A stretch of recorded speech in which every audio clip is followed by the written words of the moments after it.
করতে হবে যেন প্যারেন্টস তাদের টেক কেয়ার করে ঠিক মতো, এবং পলিসি মেকিং এমনভাবে করতে হবে যেন সোশ্যাল মিডিয়া, বিশেষ করে টিকটক, ফেসবুক, এই জিনিসগুলো যেন সংক্ষিপ্ত করা হয়, এগুলোর ব্যবহার যেন সংক্ষিপ্ত করা হয়, অথবা এগুলো যেন বন্ধ করে দেওয়া হয়। বিকজ অফ এগুলোর কারণেই হচ্ছে কিন্তু অনেক দেশে টিকটক বন্ধ করে দেওয়া হচ্ছে, অনেক দেশে ফেসবুক বন্ধ করে দিয়েছে। কই, তাদের তো কোনো সমস্যা হয়নি, আমাদের দেশে কেন এত সমস্যা হচ্ছে? কেন আমরা এত রিস্ক নিতে যাব? কেন আমাদের ডিভোর্সের রেট এত বেড়ে গেছে? কেন আমরা সোশ্যাল মিডিয়া বন্ধ করতে পারতেছি না? What's the problem is we have to have some policies and we have need a movement. আমাদের সোশ্যাল আন্দোলনের দরকার আছে, আমাদের সোশ্যাল আন্দোলনের দরকার আছে এটাকে, এই জিনিসটা থামানোর জন্য। বিকজ ছেলে এবং মেয়েদের যে সামাজিক অবক্ষয়, যে নর্মসের বা আমাদের আচার আচরণের যে পরিবর্তন, এইটা দেখা যাচ্ছে, এবং এইটার ফলশ্রুতিতে অনেকগুলো ঘটনা ঘটছে। আজকে আমি ডিটেল আলোচনা করব, আপনারা উপকৃত হবেন এটি শেষ পর্যন্ত যারা দেখবেন তাদেরকে বলছি। এই ভিডিওটি যদি আপনাদের ভালো লাগে তাহলে অবশ্যই ভিডিওটি শেয়ার করবেন এবং ভিডিওটি লাইক দিবেন। আপনাদের কোনো কোয়েশ্চেন থাকলে আপনারা কমেন্টে জানাতে পারেন। বেটার হচ্ছে যে আপনারা কমেন্টের মাধ্যমে আমার সাথে কন্ট্যাক্ট করতে পারেন। আসসালামু আলাইকুম। আমাদের সমাজে প্রতিনিয়ত আমরা দেখছি যে অবক্ষয় হচ্ছে আমাদের ছেলেমেয়েদের মধ্যে, তারা তাদের ইমোশন কন্ট্রোল করতে পারছে না। এই জাতীয় যে প্রবলেমগুলো আছে সেগুলো নিয়ে আজকে আমরা কথা বলবো, কিভাবে এগুলো সমাধান করা যায়, এবং এইখানে কারা কারা এই সমাধান করার জন্য কারা কারা হেল্প করতে পারে সেই বিষয়ে আমরা কথা বলবো। সো ভিডিওতে যাওয়ার আগে আমি আমার পরিচয় দিয়ে নিচ্ছি। আমি আবুল কালাম আজাদ, আমি লিভিং সায়েন্স একাডেমি ফাউন্ডার, এবং আমরা হচ্ছে প্যারেন্টিং এর উপরে কাজ করছি এবং হিউম্যান ডেভেলপমেন্টের উপরে কাজ করছি লং টাইম ধরে। So we are talking about children's growth, যেটার কারণে আমাদের সমাজে আমরা দেখছি যে প্রতিনিয়ত যে সমাজে একটা নির্দিষ্ট শ্রেণীর মেয়ে যারা হচ্ছে যাদের সংখ্যা অতিমাত্রায় বৃদ্ধি পাচ্ছে, সেটা হচ্ছে 27 বছর থেকে 32 বা 35 বছরের মেয়ে, এবং এটা একটা অ্যাবনর্মাল ওয়েতে গ্রো করছে। অর্থাৎ স্বাভাবিক গতিতে যেই পরিমাণে হচ্ছে আনমেরিড মেয়ে থাকার কথা, তার থেকে অনেক বেশি পরিমাণে আমাদের বর্তমান সমাজে একটা প্রচলন হচ্ছে মেয়েদের, তারা হচ্ছে কেরিয়ারের প্রতি, মানি মেকিং এর প্রতি আগ্রহ প্রকাশ করছে অনেক বেশি, কেরিয়ার নিয়ে অনেক বেশি কনসার্ন, তারা বিয়ে করতে চায় না, আনমেরিড থাকছে অনেক বড় একটা অংশ। এটা হচ্ছে একটা আলোচনার বিষয়। আরেকটা আলোচনার বিষয় হচ্ছে যে ডিভোর্স রেট, অর্থাৎ আমাদের সমাজে যে মেয়েদের যে ডিভোর্স দেওয়ার যে রেট বা পার্সেন্টেজ, এটা অনেক পরিমাণে বেড়ে গেছে, এবং তারা খুব ইজিলি একটা সংসার ভেঙে ফেলছে, এবং তারা হচ্ছে একটা ফ্রাস্ট্রেটেড লাইফ লিড করছে। পরবর্তীতে তারা সুইসাইড করছে, এবং তারা সোসাইটিতে অ্যাডজাস্ট করতে পারছে না, ফ্যামিলিতে অ্যাডজাস্ট করতে পারতেছে না। So that is point number 2। And 3 number point হচ্ছে যে সুইসাইডাল অ্যাটেম্পটস। আমাদের অনেকগুলো মানে অল্প বয়সী ছেলেমেয়েরা হচ্ছে সুইসাইড করছে। আমরা দেখছি মেডিকেলের পরে যারা মেডিকেলে পড়ছে তাদের অনেকেই আপনার হচ্ছে এইটার মধ্যে হচ্ছে সুইসাইড করছে, এবং তাদের মধ্যে এই জিনিসটা দেখা যাচ্ছে। এছাড়াও বিভিন্ন অ্যাঙ্গেলে আমরা যদি খেয়াল করি, আমরা দেখছি যে টিনেজ মেয়েরা বা টিনেজ ছেলেরা সুইসাইড করছে, তাদের মানসিক প্রেশার তারা কন্ট্রোল করতে পারছে না। এবং আরেকটা হচ্ছে যে আমাদের সমাজে যে এই সমস্যাগুলো ঘটছে, এটার একটা মূল কারণ হচ্ছে আইডেন্টিটি কনফ্লিক্ট। তারা তাদের সোসাইটিতে তাদেরকে কিভাবে এক্সপ্রেস করবে, এই আইডেন্টিটিটা কনফ্লিক্ট হচ্ছে ছেলে এবং মেয়েদের মধ্যে, যার মেয়েরা তাদের সমাজের মধ্যে বা ফ্যামিলির ভিতরে তারা হচ্ছে ডমিনেন্ট করার চেষ্টা করছে, যেটা হচ্ছে যেটার কারণে হচ্ছে তাদের ফ্যামিলি লাইফে তারা হচ্ছে স্ট্রাগল করছে, এবং এটার কারণে ফ্যামিলি লাইফ অনেকটাই দুর্বিষহ হচ্ছে, এবং তারা শেষ পর্যন্ত সুইসাইড করছে। মেয়েরা বিশেষ করে তাদের ট্রেডিশনাল যে নর্মস, অর্থাৎ মেয়েদের যেভাবে চলাফেরা করা উচিত, যেভাবে তাদের চিন্তা করা উচিত, এই জায়গা থেকে তারা অনেক দূরে সরে এসছে। সো এগুলো হচ্ছে আরেকটা জিনিস আমি বলবো, সেটা হচ্ছে যে হেলথ, তাদের যে মেন্টাল হেলথ গ্রো করার কথা, তাদের যে সোশ্যাল কোশিয়েন্ট গ্রো করার কথা, তাদের যে অ্যাডজাস্টমেন্ট গ্রো করার কথা, তাদের মধ্যে ট্রেডিশনাল যে আমাদের হচ্ছে রিজিওনাল আমাদের ধার্মিক যে বিষয়গুলো আছে এগুলোর সাথে মানিয়ে নিয়ে আমাদের যে পূর্ববর্তী বংশধর যারা হচ্ছে আমাদের প্যারেন্টস, আমাদের দাদা দাদি নানা নানি, যারা তারা যেভাবে চলাফেরা করেছে, তাদের যে নর্মস গুলো ছিল এই নর্মস গুলো অ্যাডাপ্ট করতে পারছে না। এবং এগুলোর কারণে তাদের ফিজিক্যাল এবং মেন্টাল দুই ধরনের প্রবলেম হচ্ছে। আগে আমাদের যারা দাদা দাদি নানা নানি ছিল তাদের 10টা 12টা করে বাচ্চা হতো, কিন্তু ইদানিং দেখা যাচ্ছে যে এই যে বার্থ যে ক্যাপাসিটি, ফার্টিলিটি মেয়েদের অনেক কমে যাচ্ছে, এবং এদের মধ্যে অনেক ধরনের ফিজিক্যাল ডিজিজ দেখা যাচ্ছে, এবং তারা হচ্ছে বেবি কনসিভ করতে পারছে না। There are many causes we got from the, আমরা এই সেগমেন্টটা থেকে পাচ্ছি। তো এটাকে যদি আমরা একটু ভেঙে বলি যে এইটা আমাদের, আমরা বললাম যে এগুলো হচ্ছে আমাদের প্রবলেমস, এই প্রবলেমস গুলো আমরা এখন দেখবো যে এগুলার কি কারণে এগুলো হচ্ছে, কি কারণে হচ্ছে, কি কি কারণ থাকতে পারে। সো আমি কতগুলো রিসার্চ করেছি, অনেকগুলো স্টাডি করেছি। আমি দেখেছি যে এগুলোর মধ্যে একটা বড় কারণ হচ্ছে ইকোনমিক ইন্ডিপেন্ডেন্স। মেয়েদেরকে অতি পরিমাণে আর্থিক স্বাধীনতা দেয়া হচ্ছে, বা আর্থিক স্বাধীনতা দেওয়ার প্রলোভন দেখানো হচ্ছে, অথবা আর্থিক স্বাধীনতা বা আর্থিক স্বাধীনতার দিকে মুভ করা হচ্ছে, পুশ করা হচ্ছে। তাদেরকে বলা হচ্ছে you are free, you can do anything. And তাদের যে স্কোপ অফ ওয়ার্ক, তাদের কাজ করার ব্যবসা বাণিজ্য, তারপর হচ্ছে সোশ্যাল মিডিয়া থেকে শুরু করে, আমরা যদি বলি যে ওপেন এডুকেশনস, অনেক ছোটবেলা থেকেই হচ্ছে তারা এগুলোতে ইনভলভ হওয়ার চেষ্টা করছে। মানে জিনিসটা এরকম হয়ে গেছে যে অর্থনৈতিক স্বাধীনতা এই জিনিসটা তাদেরকে আকৃষ্ট করছে, তারা কেরিয়ারের দিকে বেশি ঝুঁকছে, এটা একটা কারণ। আমি বললাম কো এডুকেশন, আমাদের যে ওপেন কো এডুকেশন এখন চলতেছে, এই যে এডুকেশন সিস্টেম, এইটার যে মিক্সিংটা, এইটা যেই সময়ে আমাদের সময়ে যেটা ছিল, এখন অনেক বেশি মাত্রায় এইটা হচ্ছে মিক্সিং হয়ে গেছে, এবং এটা তার একটা বড় কারণ। আমি আরো ডিটেইলে যাব। আরেকটা জিনিস হচ্ছে প্যারেন্টাল কন্ট্রোল, মানে প্যারেন্টসদের ইকোনমিক সিচুয়েশনের কারণে প্যারেন্টসরা তারা হচ্ছে প্রচুর পরিমাণে হচ্ছে ইনভলভ থাকতেছে, হচ্ছে ইনকামের রাস্তার দিকে তারা মুভ করছে, এবং এটার কারণে তারা ফ্যামিলির যে বেবিদের যে কেয়ার করার কথা, তাদেরকে যে নর্মস শেখানোর কথা, তাদেরকে যে রিলিজিয়াস বিষয়গুলোর সাথে অ্যালাইন করার কথা, এইখানে তাদের হচ্ছে ল্যাকিং দেখা যাচ্ছে। এটা একটা সোশ্যাল মিডিয়া থেকে তাদেরকে ইনফ্লুয়েন্স করা হচ্ছে যে ইন্ডিপেন্ডেন্ট হওয়ার জন্য, তাদেরকে বিভিন্ন অ্যাঙ্গেলে তাদেরকে পুশ করা হচ্ছে মানি মেকিং এর জন্য। টাকা তৈরি করা যাবে খুব ইজিলি এইসব মিডিয়া থেকে, তাদেরকে ইনফ্লুয়েন্স করা হচ্ছে যে ইন্ডিপেন্ডেন্ট হওয়ার জন্য, তাদেরকে বিভিন্ন অ্যাঙ্গেলে তাদেরকে পুশ করা হচ্ছে মানি মেকিং এর জন্য। টাকা তৈরি করা যাবে খুব ইজিলি এইসব এনগেজমেন্টে তাদেরকে ঢুকানো হচ্ছে। সমিতি, সভা, তারপর হচ্ছে অনলাইন বিজনেস, তারপর হচ্ছে অল্প ঘরে বসেই ইনকাম করুন, এরকম বিভিন্নভাবে মেয়েদেরকে ইনভলভ করা হচ্ছে, টাকার দিকে আকৃষ্ট করা হচ্ছে, এবং তারা এইটার মধ্যে ইনভলভ হয়ে যাচ্ছে। হচ্ছে যে সোশ্যাল মিডিয়ার কারণে খুব সহজেই একটা মেয়ে অন্য একটা মেইলের সাথে বা অন্য একটা পুরুষের সাথে এনগেজ হতে পারতেছে, এবং সহজেই তার সাথে কথা বলতে পারছে। তাদের মধ্যে যে লজ্জা থাকার কথা, যেইটা লজ্জা একটা ছেলে এবং মেয়ের মধ্যে থাকার কথা, ছোট অল্প বয়স থেকেই সেটা গ্রো করার কথা, কিন্তু খুব অল্প বয়সেই তারা এই জিনিসটা ভেঙে ফেলছে, এবং ছেলে এবং মেয়ে মিক্সিং হচ্ছে।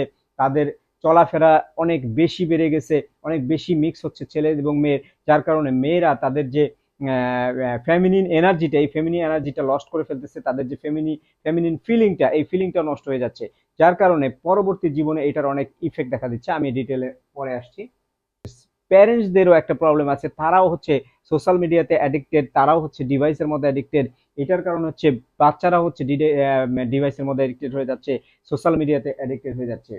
ডোপামিন অ্যাডিকশনস, এই যে সোশ্যাল মিডিয়ার যে পোস্ট, বিশেষ করে টিকটক এবং ফেসবুকের যে ভিডিও, এগুলো মানুষকে মানে কি বলবো আমি, যে সবচেয়ে উঁচু মানের যে আমাদের হলো হেরোইন বা হচ্ছে উঁচু মানের যে নেশা আছে, তার থেকে বেশি নেশা বা ডোপামিন সিক্রেশন করে হচ্ছে এই ধরনের টিকটকের ভিডিও এবং ফেসবুকের রিলসের ভিডিও। এগুলা মানুষকে একটার পর একটার মধ্যে ডোপামিন সিক্রেশন করায়, এবং এটার কারণে তারা এটাতে অভ্যস্ত হয়ে যাচ্ছে, এবং এটা দেখতে থাকছে, এবং তাদের জীবনের অধিকাংশ সময় চলে যাচ্ছে হচ্ছে ফেসবুক এবং ডিভাইসের মধ্যে, যার কারণে তাদের যে সোশ্যাল যে আন্ডারস্ট্যান্ডিং, সোশ্যাল যে অ্যাডজাস্টেবিলিটি, সোশ্যাল যে অ্যাডাপশন পাওয়ার, এইটা কমে যাচ্ছে, এবং এইটা তাদের মধ্যে হারিয়ে যাচ্ছে। বিশেষ করে মেয়েদের ক্ষেত্রে যেটা হচ্ছে সেটা হচ্ছে তারা তাদের যে মেয়েদের যে গুণাবলী, মেয়েদের যে মধ্যে যে লজ্জা, মেয়েদের মধ্যে যে মেয়েলি ভাব, যে মেয়েলি শক্তি, এই জিনিসগুলো তারা অনেক অল্প বয়সে হারিয়ে ফেলছে এবং এইটার ফলশ্রুতিতে তাদের পরবর্তীতে ফ্যামিলি লাইফে অনেক প্রবলেম হচ্ছে। এটার মধ্যে তাদের হরমোনাল চেঞ্জ আসছে, তাদের মধ্যে পুরুষের মতো এনার্জি কাজ করছে, অর্থাৎ মেল এনার্জি যেটাকে আমরা বলি, এই মেল এনার্জি তাদের মধ্যে বেশি কাজ করছে। তারা বার্গেন করা শিখছে, তারা বাজারে যাচ্ছে, তারা দরদাম করা শিখতেছে, তারা হচ্ছে বিভিন্ন ধরনের অ্যাক্টিভিটিতে এমনভাবে ইনভলভ হয়ে যাচ্ছে যে তারা তাদের যে মেইলি যে স্বভাবগুলো, যে মেইলি যে এনার্জিটা, এইটা তারা লস্ট করে এইখানে তারা গেইন করতেছে হচ্ছে পুরুষের এনার্জি, এবং যার পরবর্তীতে এইটা হচ্ছে তাদের সোসাইটি, যখন তারা ম্যারেজের সময় হয়ে যাচ্ছে তখন তারা আর বিয়ের প্রতি তাদের আগ্রহ কমে যাচ্ছে, সংসারের প্রতি তাদের আগ্রহ কমে যাচ্ছে, বাচ্চা নেওয়ার প্রতি তাদের আগ্রহ কমে যাচ্ছে, এবং বিশেষ করে যাদের মানে বিয়ে হয়েও যাচ্ছে শেষ মুহূর্তে বা একটা লেট ম্যারেজ যাদের হচ্ছে, তারা এই বিয়েটাকে টিকিয়ে রাখতে পারতেছে না। So days are the causes, যেগুলোর কারণে হচ্ছে আমাদের এই প্রবলেমগুলো হচ্ছে। তো আমরা এগুলোর সমাধান কিভাবে করব? There are some solutions we should give on that. So first one is comprehensive education. মেয়েদের এবং ছেলেদের সবারই সোশ্যাল যে নর্মস আছে এগুলোর উপরে কম্প্রিহেন্সিভ এডুকেশন দেওয়া উচিত, যে how we have to lead our life, আমাদের জীবনটা আমরা কিভাবে আসলে পরিচালনা করব, আমাদের ধর্মে কি বলা আছে। যে যেই ধর্মে থাকুক না কেন, প্রতিটা ধর্মেই কিন্তু অনেক সূক্ষ্মভাবে মেয়েদেরকে পরিচালনা করার ব্যাপারে গুরুত্ব দেওয়া হয়েছে, এবং তাদের যে চলাফেরার, তাদের যে ড্রেস আপ, তাদের যে কথা বলার স্টাইল, এগুলো কিন্তু শেখানো হয়েছে ধর্মে। কিন্তু এই জিনিসগুলো এখন আর মেনে চলা হচ্ছে না, because of they are very much aligned with the social media. যে কান্ট্রিগুলো এগুলো আমাদের এখানে পুশ করছে, যেমন China, USA, these are not our religion, these are not our subcontinent, these are not Bangladesh or India. These cultures come from Western, this comes from Easterns. They have not maintained the religious, তারা ধর্ম ঠিকমতো পালন করে না। বিশেষ করে China, সেখানে China, Japan, তারা বিয়ে কি জিনিস এটাই তারা ঠিকমতো জানে না, তারা এখানে কোনো ধর্ম তারা মেনটেন করে না। সো তাদের দেয়া হচ্ছে ভিডিও, তাদের দেয়া গেমস আমরা হচ্ছে ব্যবহার করছি, এবং যেটার কারণে আমাদের হচ্ছে দরকার হচ্ছে comprehensive education on on our social coherence আমাদের মধ্যে নিয়ে আসতে হবে। Second one is proper parents guidance.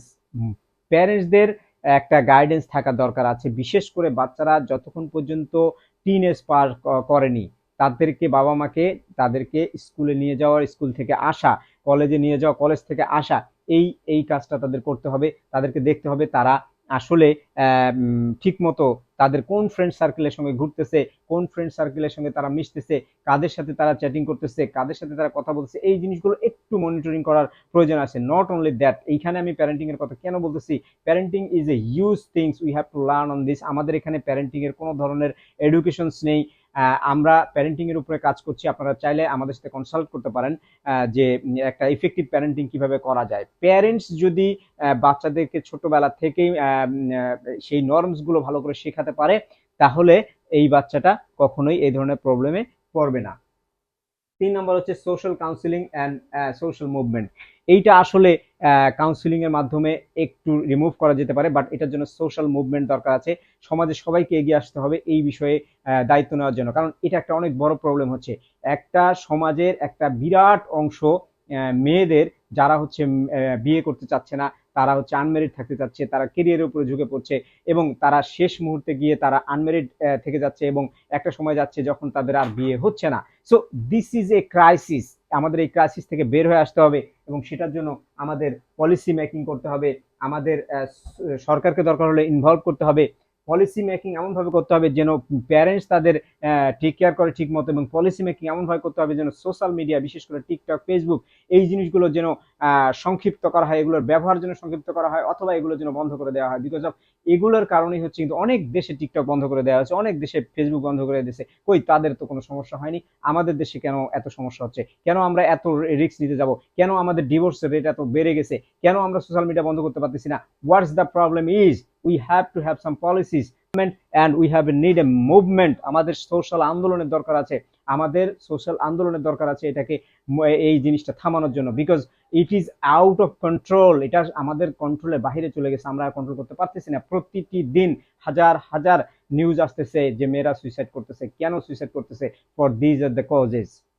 যাদের এই প্রবলেমে তারা অলরেডি পড়ে গেছে তারা মেন্টরের সাথে যোগাযোগ করতে পারে, সাইকোলজিক্যাল যারা আছে তাদের সাথে কনসাল্ট করতে পারে, আমাদের সাথে কনসাল্ট করতে পারে। We are talking with teenage problems, we are talking about child problems, we are talking about parentings. আমরা কথা বলছি এরকম মেন্টরিং করা দরকার আছে তাদেরকে, তাদের স্টেট অর্থাৎ তাদের যে আইডেন্টিটি এটা তাদেরকে ফিরিয়ে দিয়ে দেওয়ার জন্য অবশ্যই মেন্টরশিপের প্রয়োজন আছে। ভ্যালুজ, আমাদের ধর্মীয় কিছু ভ্যালু আছে, আমাদের ধর্মীয় কিছু কি বলে নিয়ম কানুন আছে, এই গুরুত্বপূর্ণ যেগুলো আমরা ছোটবেলা থেকে মেনে আসছি। কোরআনে কি বলছে, হাদিসে কি বলছে, হ্যাঁ, আমাদের পূর্ববর্তী বাবা মারা কিভাবে চলাফেরা করেছে, তাদের যে নর্মস এবং ভ্যালুজ গুলো আছে, এই ভ্যালুজ গুলো আমরা ভুলে গেছি, এগুলো আমরা প্র্যাকটিসও করি না, এগুলোর কোনো ধরনের কোনো অংশ এখন মেনে চলা হচ্ছে না। এগুলোকে রিপ্রমোট করতে হবে, এগুলোকে আবার বাচ্চাদের মধ্যে নিয়ে আসার ব্যবস্থা করতে হবে। এই পুরাতন আমাদের কালচার, আমাদের যে ধর্মীয় ভ্যালু, এগুলোকে ব্যাক করাতে হবে। প্যারেন্টিং ইটসেলফ একটা আন্দোলন হিসেবে কাজ করতে পারে। আমরা যদি আমাদের স্কুলে এবং কলেজগুলোতে যদি প্যারেন্টিং এর ব্যবস্থা করতে পারি, ইফেক্টিভ প্যারেন্টিং, সেখানেও কিন্তু বাবা মাদেরকে যদি শেখানো যায়, এরা কিন্তু পরবর্তী বাচ্চাদেরকে এই জিনিসটা শেখাবে এবং ওরা পরবর্তীতে যখন প্যারেন্টস হবে তারা তাদের প্যারেন্টসকে বাচ্চাদেরকে এই জিনিসটা শেখাতে পারবে যে how you to lead your life, what is the value of your life, where is the happiness not in the money, happiness is in the relationship is a wealth। সম্পর্ক হচ্ছে একটা সম্পদ, এইটাকে ধরে রাখা, এটাকে নার্সারিং করতে শেখা। মেয়েদের যে ফিজিক্যাল গ্রোথ আছে, মেয়েদের যে ফিজিক্যাল হেলথ আছে, এই জিনিসটা সম্পর্কে তাদেরকে অ্যাওয়ার করা, তাদের যে মেন্টাল একটা হেলথ আছে, তাদের সুস্থতার জন্য তাদের যে ইমোশনাল কোশিয়েন্ট, তাদের যে ইমোশনাল ইন্টেলিজেন্স আছে, এই জিনিসগুলো তাদেরকে বোঝানো, এগুলোর উপরে তাদেরকে একটা হেলথ এডুকেশন দেওয়ার প্রয়োজন আছে। এবং এটার দায়িত্ব নিতে পারে হচ্ছে আমাদের যারা মেন্টর আছে সেটা নিতে পারে, আমাদের স্কুল কলেজ দায়িত্ব নিতে পারে, বিশেষ করে দায়িত্ব নিতে পারে হচ্ছে প্যারেন্টসরা। তারা হচ্ছে এই জিনিসগুলো তাদেরকে শেখাতে পারে এবং তারা হচ্ছে এইটার পিছনে যদি কিছু সময় ব্যয় করে তাহলে কিন্তু তারা খুব ইজিলি তাদের বাচ্চাদেরকে এই জায়গায় ফর্মিং করতে পারে। মূলত হচ্ছে আইডেন্টিটি শিফট করতে হবে। তারা তাদেরকে যেই জায়গায় ভাবতেছে যে তাদের হচ্ছে কেরিয়ারের পিছনে ছোটা দরকার, তাদের টাকা পয়সা তৈরি করা দরকার, এই যে ভ্যালুজ অফ মানি, এইটার থেকে বের করে তাদেরকে value on relationship, value on health, value on life, value on myself, এই জিনিসগুলো তাদেরকে শেখাতে হবে এবং এইটার জন্য প্যারেন্টসকে দায়িত্ব নিতে হবে। তারা মেন্টরের হেল্প নিতে পারে, but this bad things are happening in the society, we have to stop it right now. এখনই আমাদের এটা বন্ধ করে দিতে হবে এবং এখনই আমাদের জেগে ওঠার সময়। আমাদের সমাজের সবাইকে এটা নিয়ে কাজ করা উচিত, পলিসি মেক করা উচিত। তো আজকের ভিডিওটা মূলত ছিল হচ্ছে, আমি বললাম যে আমাদের টিনেজ মেয়েরা কেরিয়ারের পিছনে ছুটতে গিয়ে তারা তাদের যে মেয়েলিপনা অর্থাৎ ফিমেল যে এনার্জি, এটা লস করে ফেলতেছে, তাদের হরমোনাল চেঞ্জ আসতেছে। এই জায়গা থেকে তাদেরকে ব্যাক করাতে, তাদেরকে ব্যাক টু দ্য নেচার, প্রকৃতির মধ্যে আবার ব্যাক করানো, এই ফর্মে নিয়ে আসতে হবে। এটার জন্য আমাদের কাজ করার প্রয়োজন আছে। মূলত এই বিষয়ে আমি কথা বলেছি। যদি ভিডিওটি আপনাদের ভালো লাগে অবশ্যই ভিডিওটি শেয়ার করবেন এবং আপনাদের যদি কোনো কথা থাকে, আপনারা যদি কোনো ধরনের সাজেশন করতে চান, আপনারা কমেন্টস লিখতে পারেন এবং আপনারা যদি কোনোভাবে আমার সাথে কনসাল্ট করতে চান, you can contact with me on WhatsApp and you can also google me in my name and you will get my all the social contacts there. Thank you very much.